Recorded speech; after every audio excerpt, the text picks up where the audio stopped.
Cheikh Ahmadou Bamba, un apôtre de la paix en islam, 1853-1927, fondateur de la Mouridiya, a consacré sa vie à la promotion d'un islam authentique et pacifique dans un Sénégal colonisé par la France.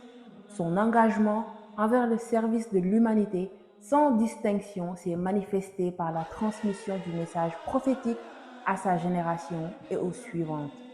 Malgré 33 années de privation de liberté, incluant des déportations au Gabon et en Mauritanie, ainsi qu'une résidence surveillée, Cheikh Ahmadou Bamba n'a jamais recouru à la violence.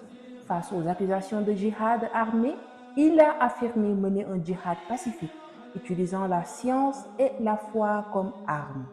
Cheikh Ahmadou Bamba est un leader spirituel qui a prôné la paix et la non-violence, même dans un contexte d'oppression coloniale.